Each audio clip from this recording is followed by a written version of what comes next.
Are you ready to leave your current career? Today, we're getting practical about how to figure out what you actually want, how to make the case for yourself even when you are switching lanes, and how to stop waiting for the perfect moment to make a move you already know you need to make. You've got to sit with yourself. You've got to just kind of say, do I still like this? Can I point to one or two things that have happened in the last 6 or 9 or 12 months that piss me off? And a lot of times we don't want to do that because we're afraid of what comes next. So we sometimes don't give ourselves enough rope. We say no before we've even asked ourselves the question. The biggest mindset shift is don't apologize. Don't go in saying what you don't have. Show up knowing that this is where you intend to be. You know, job descriptions are crap. They actually are. They're not telling you the behaviors. They're telling you what's expected of you, but they're not telling you who to be. Don't just look at it as I have this role in this company and I should be looking for a similar role in a different company. No, broaden it. You're sub-optimizing yourself.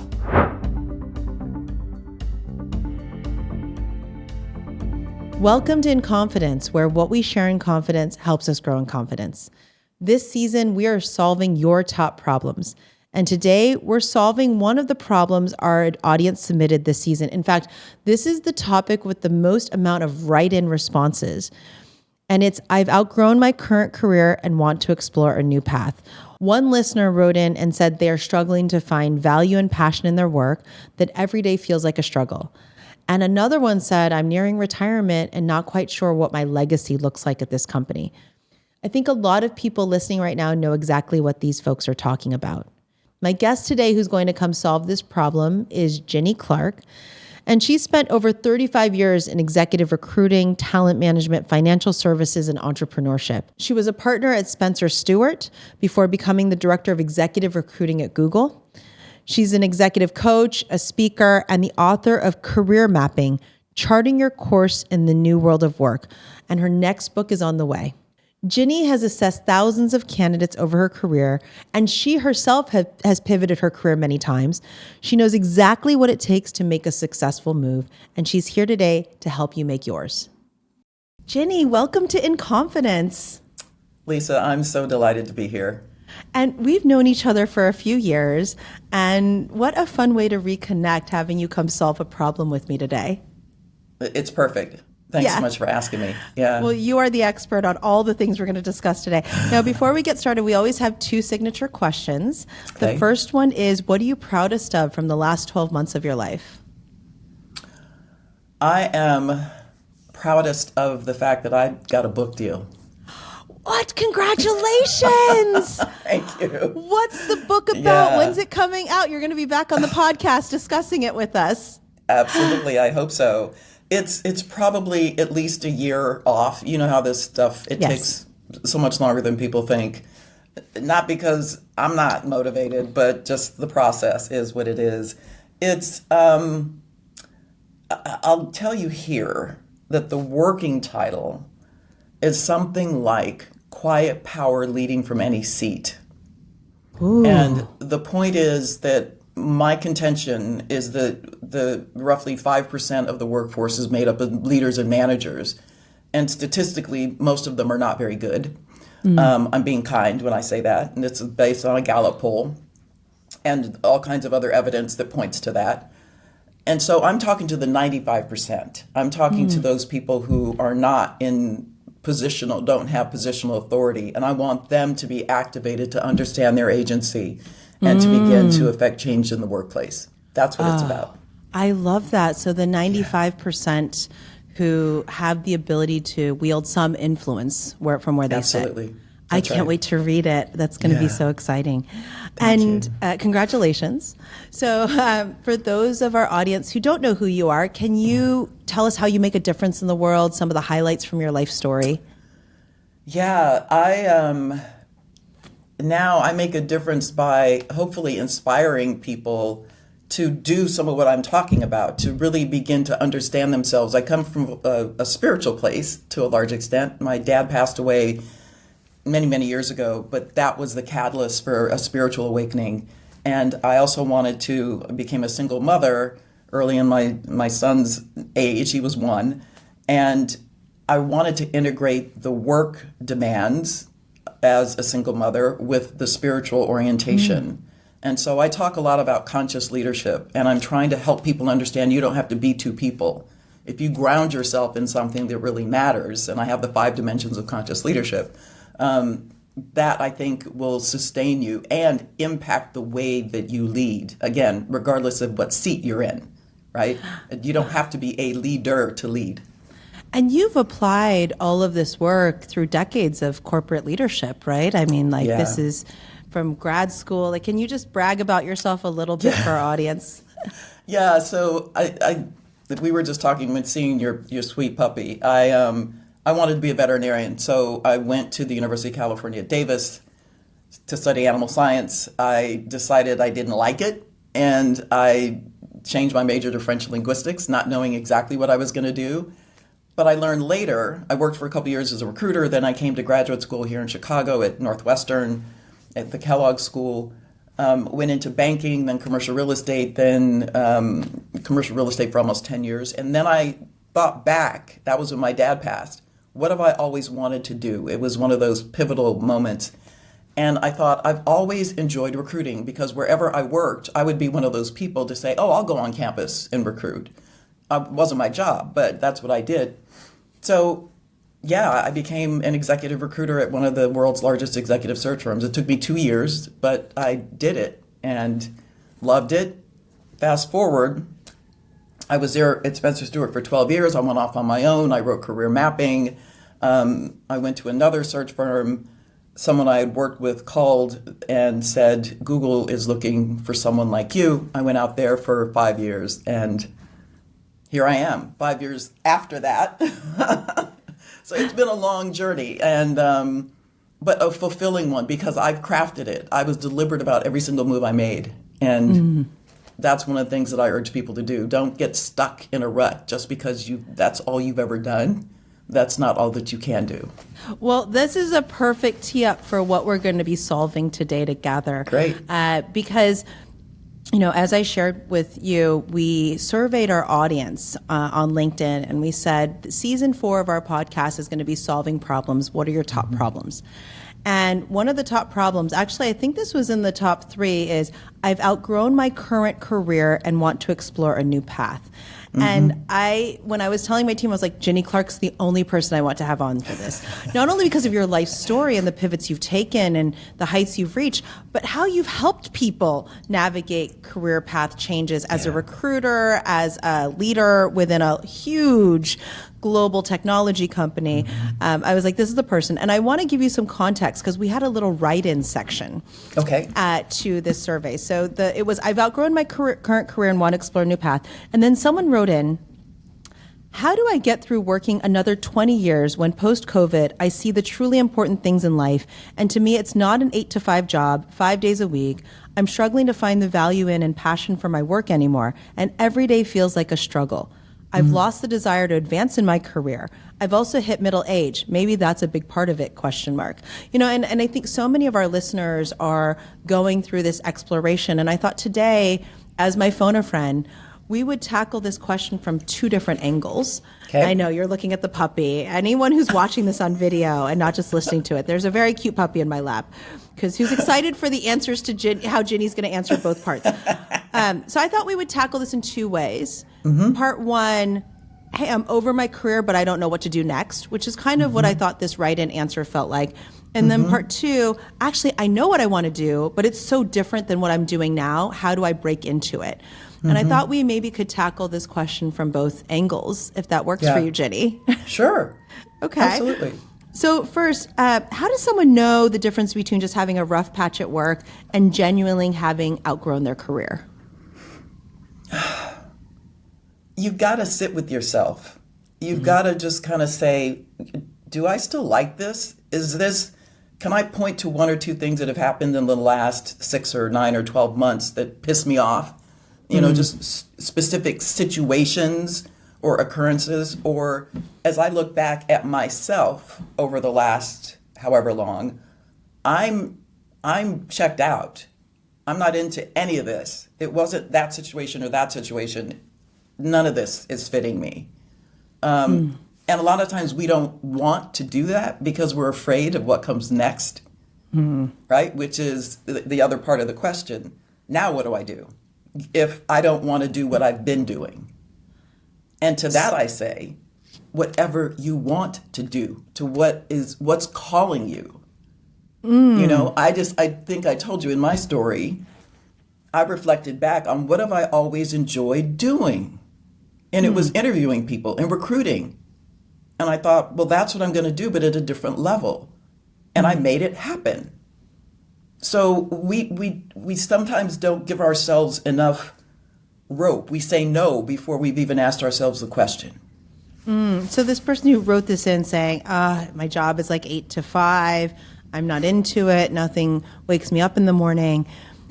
You're saying to this person, hey, you got to sit quietly with yourself and come to that crossroads and say, okay, now I'm ready.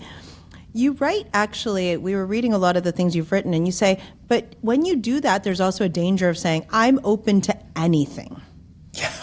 And before we jump into your career mapping framework, you said, you know what, that's actually problematic during a career search to say, I'm open to anything.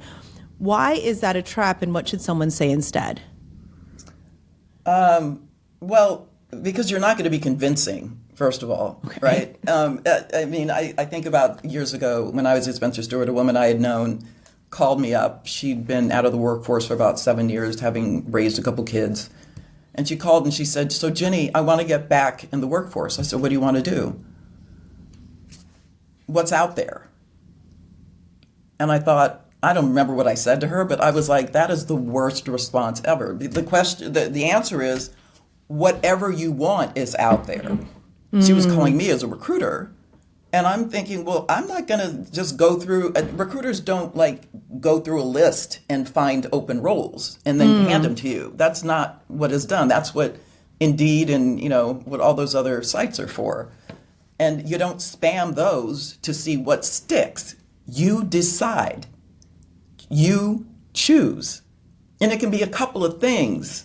Maybe it's a couple different sectors or industries. Maybe it's a couple different functional roles. But you decide and play around with that and I'm going to get into this. This competency thing is my calling card. Competencies are the deconstructed elements of how you do something. It's not just experience. So when I was making my transition out of commercial real estate into executive recruiting, I studied what it meant to be an executive recruiter. I talked to a bunch of people, and I had competencies. My experience wasn't terribly relevant as a college recruiter years earlier. But what I did, and what I subsequently learned as an executive recruiter, because we assess on the basis of competencies, competency-based assessment, it's been around forever. But people just kind of go, well, I did this, I did that on my job description. Break it down. It's how did you do that? Right? So there are broad categories of leadership competencies. There are functional competencies. So for me, I said, okay, this involves business development. Let me talk about and come up with a story that describes how I went about developing business. It involves being structured and organized. Let me describe several situations where I'm structured and organized, and I'm a systems thinker. So that's how you need to look at it. Don't just look at it as I had this role in this company, and I should be looking for a similar role in a different company. No, broaden it. You're sub-optimizing yourself. Got it. So instead of I'm open to anything, it's here's the things that I really love, things that I'm passionate about, interested in. Maybe it's a sector or a type of work. And then reflect on your competencies, not in terms of your actual accomplishments, but how did I get to that accomplishment? That's right. What do I know how to do? What skills am I bringing to the table? And that starts to create the start of the job search. That's right. And the other thing that I always talk about, and I'll be quick about this, is your narrative. Because a lot of people just kind of go, well, here's my resume. And I would always start my interviews with, tell me about yourself. And they'd be like, here. I'm like, no, I read that. I want you to tell me what's not on here. I want you to tell me a story. How did you get here? Why does this make sense for you now? And I have a whole workbook that describes how to think about your narrative. So, We've downloaded all your workbooks. I have in front of me the career mapping framework. I love that, Ginny, because one of our things is we talk about your life story is your leadership story. Don't recite your resume. Pick three life moments that frame a narrative for who you are. So I always talk about growing up in Southern California and working in my parents' Mongolian barbecue, being at McKinsey and Company for 12 years, having my mom convince me to take my life savings and go out on my own. And so people start to go, oh, I get it. She's entrepreneurial. She has corporate chops. She also did it for herself. I love that. I think that's really important that people do that. Now, so if I'm at the stage where, okay, I don't love where I am. I've made that decision to move. I've got my values set, my list of places I want to work, things that I'm passionate about, my skills are outlined, my life story's clear. Then what do I do? Like now, how do I take that leap? A couple of things. As I was writing career mapping, it dawned on me about halfway through that I was actually mimicking this process that I take people through. I was mimicking the executive search process. Okay. And so except that it's for a person and not a client. So you come up with a target list of people as a recruiter, right? First companies and then people. So where are we going to find these people for this client that we have? So for the individual, it's what you described. What do you want to do? What are you working with in terms of your competencies? And now how are you going to identify those places? And you target your companies that you might want to work with, right? And now how do you gain access to those companies? You don't go on their website, look for stuff because a lot of companies post their open roles.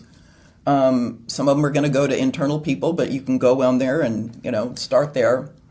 The bigger thing is networks. Absolutely. And I'm telling people who are, working from home, you are doing yourselves a disservice. I get that it's convenient. I understand all of that. At the same time, if you are not building a network of people around you, if you're not going to conferences at least once a year to meet people outside of your organization, if you're not going into the office a couple days a week to meet with your colleagues, yes, but also other people inside of your organization, up and down, so that you know what's going on and so that you have someone to go back to say, here's what I'm thinking about. Could you help me? Who do you know? Right? I'm coaching someone who is kind of facing this now, and she wasn't going to go to this event that she had been invited to. And I said, you better go. What are you talking about? You better go. And then she's realized this in the last couple of weeks. She's developed all these people just by mentioning that she's, interested in looking, and in some cases they're clients, right? And that's okay. Say something. I want to explore this area. People want to help you. So say what you're interested in. Be judicious. Don't tell all your business, but pick a handful of people and tell them what you're interested in exploring and see what happens. That's how I found every single one of my jobs. I really encourage people to download your guide because the script is so clear. You actually say, instead of saying I'm open to anything when networking, you can now say I'm exploring roles where I can use my strengths in X and Y and environments that value X.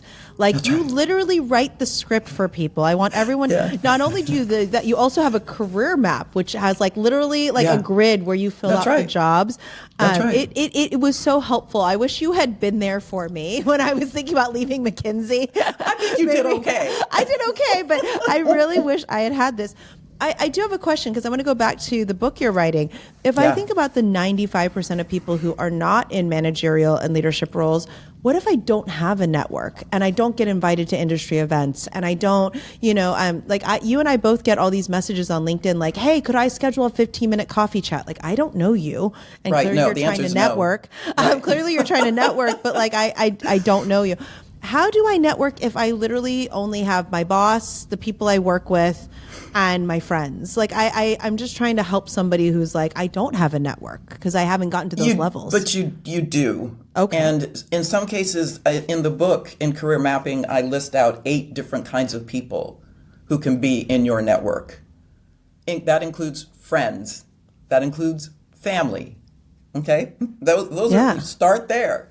That includes your coworkers. Again, be judicious. You don't need to tell them your business, but you can talk about, let's go out to lunch. I was thinking about whatever. Do you know anybody who'd be interested in talking to me? I just want to learn more. Okay. You tell your bosses that you want to go to an event, to a conference. You get them to pay for it. You tell them, I'll come back and I'll report to the rest of the team what I learned. And when you go to those conferences, you don't sit in your room. You go to every single event, and people don't carry business cards anymore, but you introduce yourself and you connect with people, whether it's just on LinkedIn or however you want to connect. Yeah. But you've got to take the initiative. And once you build that momentum, it gets really easy. And you ask questions and you offer some of these elements of yourself that come from your narrative. Here's what I'm doing now, but here's what I really am curious about.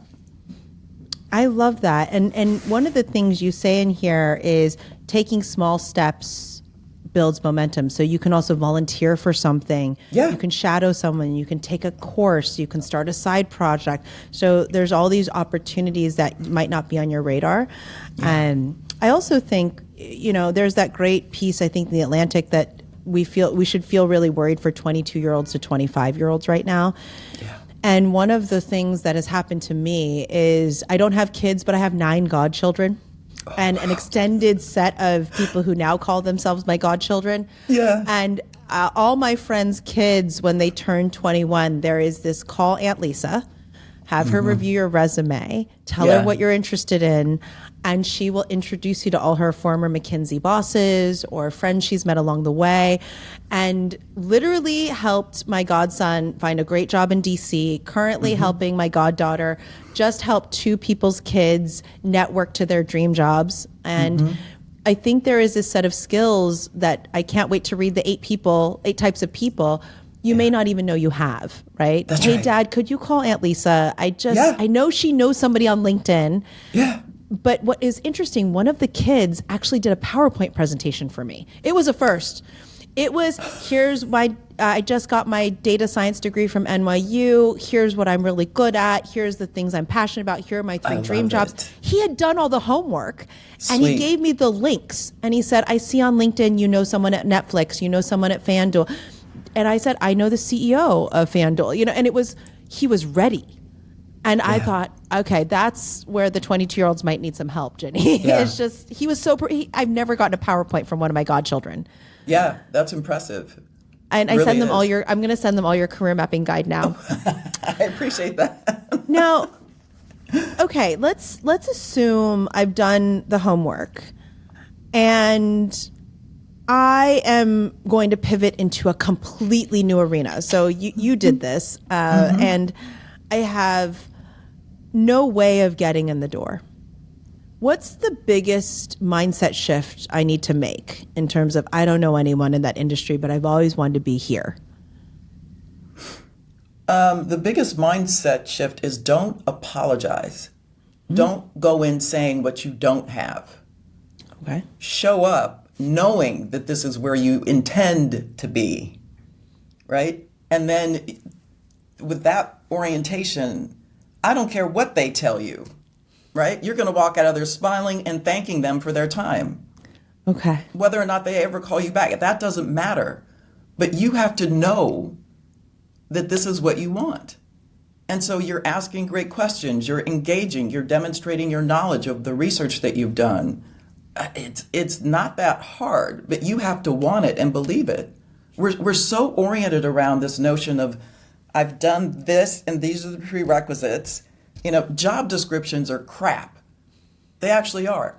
They're not telling you the behaviors. They're telling you what's expected of you, the tasks, but they're not telling you who to be, right? And so because I know lots of people who, I should have said this earlier, right? The competency thing to me is everything. And I know a lot of people who have great looking resumes who are totally incompetent. Okay? Oh, man. Right. So don't just keep showing me your resume of the stuff that you've done. That's not going to impress me. It's how you show up. And if you can articulate to me how you think, what you believe, what you stand for, how you engage with people, what you care about, that's going to get my attention. So I'm going to give you a challenge. One of my godchildren, who's 27 now, he came to me a few weeks ago and he said, here's some dream jobs. And by the way, this kid is like doing unbelievable coding in artificial intelligence, just really, I think, well matched to what the industries in general are looking for. And he said to me, but they need 6 years of experience and I only have 4. And what's fascinating is I said, let's go for it. If this is the dream job, let's go for it. I made an introduction for him to the right person at the firm he wanted to work at. And the person texted me back saying, we need more people like him. We actually are missing people with real world experience. And it was a consulting firm introduction. She goes, that was an amazing intro. Thank you for the referral. How much do we hold ourselves back by looking at that bullet pointed list of requirements? All the time, and way too much. That's why I made the comment earlier, sort of out of context, about job descriptions and how useless they can be. And I say that because very often companies they're not mindful. They haven't updated them in a long time. They're not really thinking through, does this reflect the new leadership that we have? We just got a new CEO. Does this still reflect all of that, the direction of the company? So, and one of the things I've noticed, and I was surprised to hear that this was a young man, because men's tendency is, oh, I've got 50% of what they're asking for, I'm going to go for it. Whereas women tend to be like, well, it says, they're quite literal, I need 100% of everything they're saying on this job description before I apply. Oh, well, he's also an immigrant, English not a first language. So I think he also might have am I really good enough to be in this awesome big firm? So he might share more tendencies with myself as a woman of color. No, I know one of the questions that I get a lot is, what if it's a no? What if I go out for a couple of my dream jobs and I get turned down by everyone? What do you tell that person next? Don't stop. Okay. What did you learn? You should walk away having reflected on the questions that were posed, reflecting on some of your responses. How were you feeling? Were you anxious the entire time? Were you nervous? Learn from it. Don't be discouraged by it. We overrate rejection. Rejection is a signal, right? It's an opportunity. It's like, okay, all right, dust yourself off, go get with your best girlfriend, talk it through, and get on back out there. Don't you dare let that deter you. And is it okay for me to go back to the recruiter or the person who's hiring and say, hey, could I get some feedback? Like, could you explain?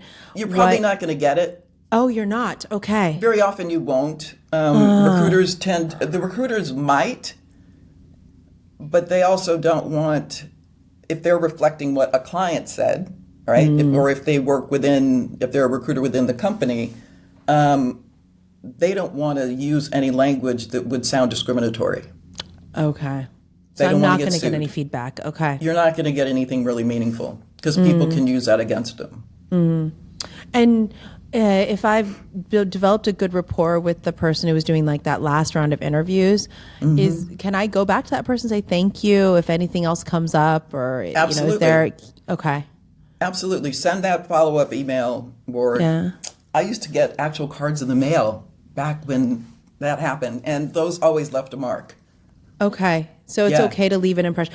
My boyfriend was out of work for a bit and he had applied for this job and they ended up not budgeting for the role. So it wasn't that it was a turn down.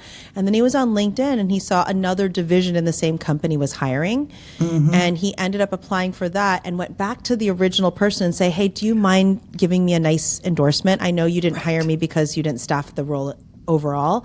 And he ended up getting that other job, right? He's with the same firm, but a different division. He just kept that relationship going. That's what you do. That person is now part of your network. Well, I hope so. He's very happy where he is. Yeah. Now, for someone who right now is listening to this episode and they want to make a real move into the career they want, what are a few steps you want them to take on today? Sit down. I want you to think about why. What are you going to do, and why? And it can be one or two or three things that you're thinking of doing, right? In a particular sector or in a particular role. Are you running away from something, or are you running to something? So get clear on, because sometimes people are going to ask you, if you're not working today, then you should be that much more motivated. And it's okay to say that you're currently not employed, or you're doing your own, whatever, you're self-employed. You can say that. But I want you to really take an inventory of your competencies. And I encourage people in that chart, that grid that you showed, to go back to high school. What were you? I was a bag girl in high school at the Market Basket, the Kroger. Okay, that's what I did. When I got to college, I worked at Macy's part-time. And so did I like retail? No. But what did I learn? I learned how to interact with people. When I was at Market Basket, I also observed that I was going to get my degrees so that I didn't have to work a job like this. Okay, so everything that you do is additive. Don't ever shy away from saying, oh, I didn't have, an illustrious first job. Don't ever make excuses for what you've done. Here were my circumstances. These are the choices that I made, or these are the only options that I had, and this is how I made something happen from those things. So you can call it spin, or you can call it truth. I think it's truth. Tell the truth. I feel like even if you're not making a career move, it's nice to do a competency inventory. Absolutely. I'm going to do that today. There's some things that I might be apologizing for or undermining myself on. I'm going to do that anyways. Right. I'm not changing careers anytime soon, but I'd like to do that anyways. Yeah. So in closing, I'm actually going to ask you a bonus question. I think of it, you and I are old enough to remember Dear Abby or Dear Ruth or any of those. So I'm going to give you a bonus question, which is related but different. We got a write-in question that says, I'm nearing retirement and most of my coworkers are half my age. I work in a fast-paced medical clinic. I have this belief that I need to work twice as hard or fast to be relevant. I doubt that is true. My coworkers seem to like and respect me, but I have to fight my own anxiety over concerns that I might make a mistake. How can I make sure I end my career gracefully and feeling confident that I did a job well done? Do you have any words of wisdom for this write-in survey? Just someone who's nearing retirement and things are moving past them and they have some anxiety, but they want to finish strong. Then start harvesting all of those competencies and the wisdom that you have and the insights that you have. You're not giving yourself enough credit for that. This woman has so much ability. Think about how many times someone's coming to you to ask how to do something or if they should do something. You're looking outward, you're not looking inward at all of the riches that you have. Your experiences have given you all of this wisdom and insight, and they're coming to you for that. But you're dismissing it. No, it's nothing. No, it's something. And start owning it and help them understand the value and the richness of it and finish strong. Stop putting yourself down. Don't you dare let somebody tell you that you're not useful and vibrant. And I was in my 50s when I got to Google. And my team members were in their early 30s, in some cases their 20s. Now, I could have gone, well, they don't want to hear from this old lady. I'm thinking, I got so much to tell these people. And they loved working with me because I don't see age. I don't see all these other, the different generational differences. I think that stuff is way overplayed. So I want us to stop holding ourselves back, stop judging other people on the basis of sort of these broad categorizations. It's meaningless. Connect with people. That's the consciousness part of what I'm talking about. Connect to yourself holistically. Lead with love and be open to what's coming to you because so many people love you and you're sitting there going, well, I don't deserve it because I haven't. No, you do deserve it. That's my advice to her. I love that. We had two women who ran production for our fashion business in their 60s who retired during COVID. They both turned 65 and 67 and decided it was time to call it a retirement. They met their retirement age. And it was interesting. Maybe it's because I'm Chinese and we have this respect for elders. Yeah. The 8 years that they were both with me, they knew more about fashion production and manufacturing than I'll ever know, because they've been in the garment district, they've worked in China, they've done overseas production. And I remember Lynn, who I still talk to quite often, she left me her literal Rolodex, like literally a physical Rolodex. Yeah. And she left me her binders. Like there were these binders. We have now put those, we've actually put them into electronic files and Excel sheets. Archive. But she literally, I inherited all the binders. And there was this moment of the passing of the torch where I was like, I couldn't have done this if you hadn't taught me all this. And by the way, in her Rolodex, there are still fabric mills that we still work with that I literally have like the original business card from the 80s. And one of them's Chori, and the Seiko is always like, yes, I've known Lynn since the 80s. And I wonder if there's almost this notion, like you always think about like the grandmother giving you the recipe cards, or that, you inherited the chocolate chip recipe. I wonder if this person who's written in hasn't really reflected on how much wisdom they get to leave behind upon retiring. And what is that Rolodex you're going to hand over that will still have value? I wonder if your competency point is huge for that person. The competency piece is absolutely huge. She's got to do it for herself. And then she also needs to think about, maybe just after meeting with people over lunch, start writing down your thoughts and your, that piece of advice that you offered that person. Just make a little booklet of those things and then drop it in Canva and make a little something pretty. Upon your retirement. For people. I have 10 things to share with you on my retirement party. This is my gift to you. I love that. Yeah, and the point is she is the gift, and she's not honoring herself enough. I think that's a perfect place to start, because you are the gift in my life today, Ginny. Thank you so much for joining us on In Confidence, and congratulations on your new book. Thanks for having me, Lisa. It's been so much fun. I hope you loved this episode of In Confidence. I hope you're leaving the space stronger than the way you entered it. I really love Ginny's career mapping PDF. We're going to link it in the show notes because I found it so helpful, her step-by-step guide, and she gives you literal scripts to use when you're networking with people. For each episode this season, I'm going to give you a clear takeaway, a power move to try right away. And today's power move is remember that everything you've done is additive. I love that Ginny said this. Everything you are doing adds up to even more. This can be applied to today's situation or frankly, any situation in life. I want you to start compiling all the ways in which you're adding to your narrative. Every aspect of your life, there's a learning you can take away from it, and you can take that with you on your next chapter. So I've done this a lot in my life where I've thought about all the different phases and I've said, what did I learn here? What did I learn here? What did I learn here?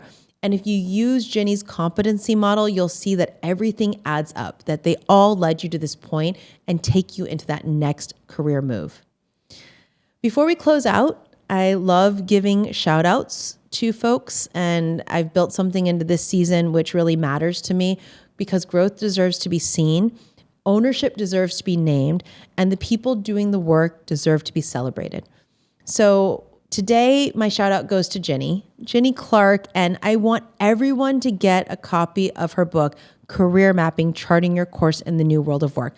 Download the PDF if you're looking at exploring how to pivot your career. Her free workbook is available on her website, and we're going to link to it. I just loved it. It's so straightforward. It's so helpful. It's so practical. And a lot of those exercises, even if you're not making a career move, a lot of these exercises are just helpful to do.